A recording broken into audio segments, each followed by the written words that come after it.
حیا میں انسان کے لیے زندگی ہوتی ہے، مگر وہ نہیں سمجھ سکی۔ وہ اس کی زبان سمجھ ہی نہیں سکتی تھی۔ چلو کبھی نہ کبھی وہ اسے اپنی زبان سمجھا دے گا۔ اس نے عادت کے مطابق سب کچھ پلان کیا تھا۔ بندرگاہ پہ جس بچے کو حیا کا پرس چھیننے آنا تھا، وہ اس کی ہدایت کے مطابق بالوں میں لگانے والی موتیوں کی مالائیں لے کر ہی آیا تھا۔ جس واحد چیز کے لیے وہ رکے گی، وہ اس کے بالوں کی خوبصورتی میں اضافہ کرنے والی کوئی چیز ہی ہونی چاہیے تھی، اور جتنی جلدی رد عمل ظاہر کرنے والی وہ لڑکی تھی، وہ جانتا تھا کہ اپنے پاسپورٹ اور آئی ڈی کارڈ کے لیے ضرور بھاگے گی۔ ہاں، اسے اچھی طرح پتا تھا کہ حیا کے اس گولڈن کلچ میں اس کے کون کون سے کاغذ ہیں۔ حسب توقع وہ اس بچے کے پیچھے بھاگ پڑی۔ کبھی جو یہ لڑکی رد عمل ظاہر کرنے سے پہلے 2 منٹ سوچے، مگر پتہ نہیں کیوں اسے اس کی باتیں اچھی لگنے لگی تھیں۔ کم از کم وہ باہر سے بھی وہی تھی جو وہ اندر سے تھی۔ ہاں، وہ اس پہ یقین کرنے لگا تھا۔ جب وہ دونوں دوبارہ تھانے میں ملے تو وہ رو رہی تھی۔ پتہ نہیں وہ کس بات پہ رو رہی تھی۔ آنے سے ابھی جہان کی بات نہیں ہوئی تھی۔ وہ نہیں جانتا تھا کہ اس نے آنے کو کیا کہا ہوگا، مگر اس روز پہلی دفعہ اس نے پورے استحقاق سے اپنی بیوی کو جھڑکا تھا۔ اسے لگا تھا حیا نے اپنے غریب شوہر کو نہیں چھوڑا، اس کا کار والے لڑکے سے کوئی تعلق نہیں ہے، اس کا عبدالرحمن یا اس کی جاہ و حشمت سے بھی کوئی سروکار نہیں ہے، وہ واقعی جہان کے ساتھ رہنا چاہتی ہے۔ سو بس یہ ڈرامہ ختم۔ رات آنے سے بعد پہ اسی شے کی تصدیق کرنے کے بعد اس نے ہاشم کو کہا کہ وہ مزید اس لڑکی کا پیچھا نہیں کرے گا۔ معاملہ ختم ہو چکا ہے، بہت آزما لیا اس نے، اس سے زیادہ آزمائے گا تو اس کا گناہگار ہو جائے گا۔ ہاشم فون پہ اپنے بیٹے کی بیماری کا ذکر کر رہا تھا، مگر اس نے کوئی دلچسپی نہیں لی۔ ہوٹل گرینڈ کا پیسہ اس کا ذاتی نہ تھا، ذاتی تو اس کے پاس کچھ نہیں تھا، اور ہاشم صدا کا جواری، اپنی ساری جمع پونجی تو وہ جوئے میں لٹا آتا تھا۔ پھر وہ کیوں اس کی مدد کرے؟ اپنے تئیں اس نے بات ختم کر دی۔ تبھی عائشہ کا میسج آیا۔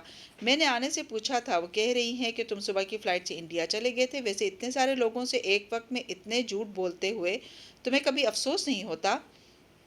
نہیں، اس نے یک لفظی جواب بھیج کر ARP والی سم بند کر دی۔ یہ عائشہ بھی نہ کسی دن مروائے گی اسے۔ اگلے ہی روز اس نے ہاشم کو دلار بھیجا۔ وہ اس وقت تک دکان پہ کھڑا رہا جب تک کہ عائشہ نہیں آ گئی۔ عائشہ کے آتے ہی ہاشم اس سے ملا اور اس نے 6 چوکھٹوں والے پزل باکس کا آرڈر لکھوا دیا، اور چوکھٹے بھی وہ جن پہ ترک کے بجائے انگریزی حروف تہجی ہوں۔ ساتھ ہی اس نے عبدالرحمن کو بتانے سے سختی سے منع بھی کیا۔ وہ وجہ صاف تھی، سے وہ پزل باکس حیا کو دینا تھا، جیسے وہ اپنی معلومات اور کلاسیفائڈ ڈاکومنٹس ایک ایجنٹ سے دوسرے کو منتقل کرتے تھے کہ کہیں کسی لاکر میں چھوڑ دیا یا ٹریش کین میں، اور بعد میں کسی دوسرے ایجنٹ نے اسے آ کر اٹھا لیا، تاکہ کسی ایجنٹ کو معلوم نہ ہو سکے کہ اس کا دوسرا ساتھی کون ہے، اور پکڑے جانے کی صورت میں وہ اپنے ساتھی کے لیے خطرہ نہ بنے۔ اس نے بھی اپنی اصلیت بتانے کے لیے کسی ایسے ہی ٹریجر ہنٹ کا سوچا تھا۔ خود آمنے سامنے وہ کبھی نہیں بتائے گا۔ اس کی بیوی کو اس کو سمجھ کر اسے خود ڈھونڈنا چاہیے۔ نہیں، وہ اسے آزما نہیں رہا تھا، وہ تو بس اپنے انداز میں بات پہنچا رہا تھا۔ ہاں، مگر جب وہ پزل باکس اس تک پہنچے گا اور پھر بالفرض کسی طرح اس نے دلار تک اس باکس کے بنانے والوں کو ٹریس کر بھی لیا، تو وہاں سے وہ محض اتنا جان پائے گی کہ یہ کام عبدالرحمن کے علاوہ کسی کا بھی ہو سکتا ہے۔ بس اس میں عبدالرحمن ملوث نہیں ہے۔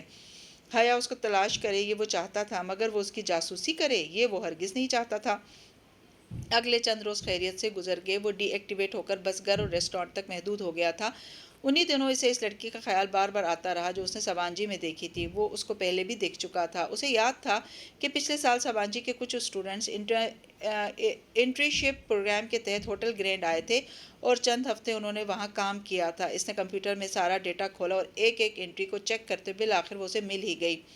ہارے نور چولگلو، رومی فورم کی ایک کارکن۔ اس کا فیلڈ ریکارڈ بھی کافی اچھا تھا۔ وہ اس کی امپلائی تھی اور اپنے ہر امپلائی کا سارا بائیو ڈیٹا وہ اپنے پاس رکھتا تھا۔ اپنے ہر ملازم کو پہچانتا تھا، مگر اس کے ہر ملازم نے اسے نہیں دیکھ رکھا تھا۔ وہ ہوٹل مالکان کی طرح پرائیویٹ لفٹ استعمال کرتا تھا، اور نچلے عہدوں پر کام کرنے والے ملازموں کی اس سے کوئی ملاقات نہ تھی، اور انٹرنیز سے کہاں اس کا رابطہ ہو پاتا تھا۔ پھر بھی شاید یوں ہی آتے جاتے اس لڑکی نے اسے دیکھ رکھا ہو۔ وہ اسی ڈورم بلاک سے نکل رہی تھی جو حیا کا تھا۔ ہو سکتا ہے وہ وہاں کسی کام سے آئی ہو، اور اس کا اپنا بلاک کوئی اور ہو، اور اس کا حیا سے کوئی رابطہ نہ ہو، اور اس نے کبھی گرینڈ ہوٹل کے اونر کو نہ دیکھ رکھا ہو۔ مگر پھر بھی آئندہ وہ سبانجی جاتے ہوئے احتیاط کرے گا، ورنہ دنیا واقعی بہت چھوٹی تھی۔ چند دن بعد ایک صبح جب وہ برگر کنگ کے کچن میں کام کر رہا تھا، ایک دم سے اس کے سر کی پشت میں شدید درد اٹھنے لگا۔ یہ درد اسے بہت چڑچڑا بھی بنا دیتا تھا، سارا موڈ خراب ہو جاتا۔ اب بھی یہی ہوا۔ وہ تلخی بھرے انداز میں زور سے کھٹ کھٹ گوشت کاٹ رہا تھا۔ پچھلے ایک ہفتے سے قبضہ مافیا کے کچھ لوگ اسے تنگ کر رہے تھے۔ ریسٹورانٹ کی لیز کا معاملہ تھا، اور پاشا بے کے ساتھ ان کی کوئی تلخی ہو چکی تھی۔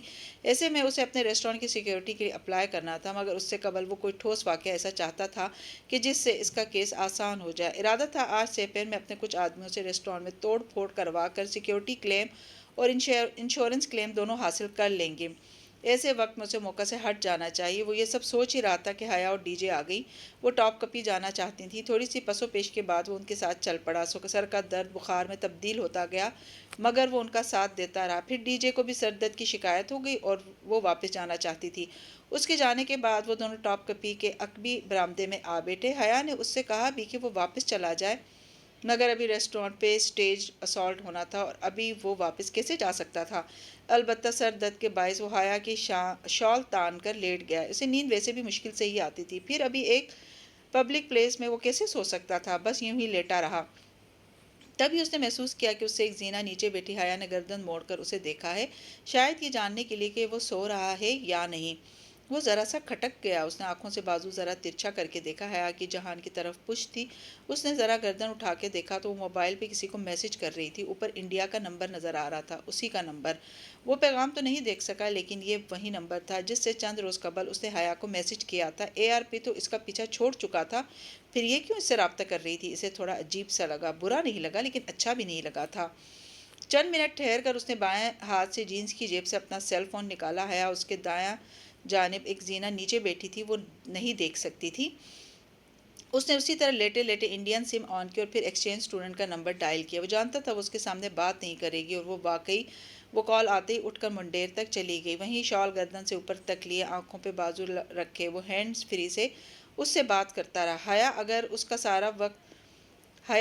اس سارا وقت میں اسے دیکھ رہی ہوتی تب بھی جان نہ پاتی کہ اس کے لب ہل رہے ہیں اور اس نے فون کیوں کیا۔ وہ چاہتی تھی کہ عبدالرحمن اس کے کزن کی مدد کرے۔ اس کی بات سن کر جہان بے اختیار ہنس پڑا۔ مدد کا وعدہ کر کے اس نے فون بند کر دیا۔ حیا واپس آ کر بیٹھ گئی، پھر کچھ مضطرب سی تھی۔ خیر، پلان کے مطابق اسے ریسٹورانٹ سے کال آنے لگی، انہیں جانا پڑا۔ جب وہ واپس ریسٹورانٹ پہنچے تو توڑ پھوڑ دیکھ کر اسے احساس ہوا حیا اسے عبدالرحمن پاشا کی حرکت سمجھ رہی تھی۔ اس کے چہرے کے تاثرات کچھ ایسے ہی تھے، چلو یہ بھی ٹھیک تھا، اسے سبق مل گیا ہوگا کہ اپنے مسائل حل کروانے کے لیے دوسروں کا رخ کبھی نہیں کرتے۔ وہ دوبارہ پھر سبانجی نہیں گیا۔ بہار کے دن شروع ہوئے تو پورا استنبول مہکنے لگا۔ ایسے ہی ایک دن وہ گھر پہنچا تو حیا آئی ہوئی تھی مگر اکیلی نہیں تھی، اس کے ساتھ 3 لڑکیاں تھیں اور ان 3 لڑکیوں میں حال نور کو دیکھ کر اس کا لمحے بھر کو سانس ہی رک گیا۔ سلام کا جواب دے کر حال نور نے بغور اس کو دیکھا وہ بنا مزید کچھ کہے کچن میں چلا آیا۔ وہ لڑکی جس کا تعلق ہوٹل گرینڈ سے رہ چکا تھا، اس کو اس گھر میں زیادہ دیر نہیں ٹھہرنا چاہیے تھا۔ اب ان کو کیسے نکالے یہاں سے؟ بڑی مصیبت سے بہتر چھوٹی مصیبت ہوتی ہے۔ اس نے چھوٹی مصیبت لے لی۔ اس نے ترک میں وہ تکلیف دہ الفاظ کہے کہ ممی تو شاکڈ رہ ہی گئیں مگر وہ لڑکی بھی چونک گئی۔ لاؤنج تک کچن کی ساری باتیں سنائی دے رہی تھیں۔ 5 منٹ بھی نہیں گزرے اور وہ چاروں وہاں سے اٹھ کر چلی گئیں۔ یہ کیا بدتمیزی تھی جہان؟ ممی ابھی تک ششدر تھیں۔ وہ اسکارف والی لڑکی مجھے کسی اور حوالے سے جانتی تھی۔ اگر میری بیوی کی وجہ سے میرے کور کو نقصان پہنچا تو میرا کورٹ مارشل ہو جائے گا ممی۔ اوہ، وہ خاموش ہو گئی مگر خوش نہیں تھی۔ اس نے سوچا تھا وہ پھر حیا سے معذرت کر لے گا جیسا کہ ہمیشہ ہوتا تھا، لیکن مولکہ ملنے سے قبل ہی وہ انقرہ چلا گیا۔ وہاں کچھ کام تھا اور جس دن وہ واپس آ رہا تھا اسے ایئرپورٹ پہ حیا کا میسج ملا۔ D J Taksim first aid میں تھی، اسے برین ہیمریج ہوا تھا۔ وہیں ایئرپورٹ سے اس نے ٹاکسم فرسٹ ایڈ میں اپنے ایک جاننے والے کو فون کیا۔ ڈی جے کا بیریونیرزم پھٹا تھا۔ اس نے جلدی سے حساب لگایا، اس کا مطلب تھا کہ اس کے پاس صرف چند ہی گھنٹے تھے۔ اسے یاد آیا وہ ٹاپ کپی میں بھی سر درد کی شکایت کر رہی تھی۔ وہ پرانے چہرے والے ایئرپورٹ سبیہ گورچن حوالانی سے آیا تھا، سو یورپی استنبول پہنچتے ہی وہ سیدھا ٹاکسم آیا اور وہاں سے حیا کے پاس۔ اس کے حساب کرتا گھنٹے ختم ہونے کو تھے، کسی بھی وقت وہ ڈی جے کی موت کی خبر دے دیں گے، پھر باڈی کلیئرنس کروانے میں وقت لگے گا۔ باڈی پاکستان جائے گی، ظاہر ہے حیا بھی ساتھ ہی جائے گی، یعنی 2-3 دن تو کہیں نہیں گئے اور موت کی خبر سننے کے بعد تو وہ کچھ نہیں کھائے گی۔ حقیقت پسندی سے تجزیہ کرتے ہوئے اسے صرف حیا کی فکر تھی۔ وہ جلدی سے کینٹین گیا اور اس کے لیے سینڈوچ لے آیا۔ اسی اثنا میں ڈاکٹر باہر آ گیا اور وہ خبر بھی باہر آ گئی۔ پھر بھی یہ خبر اس نے حیا کو تب دی جب وہ تھوڑا سینڈوچ کھا چکی تھی، اور کاش وہ آخری بندہ ہوتا جو اسے یہ خبر دیتا۔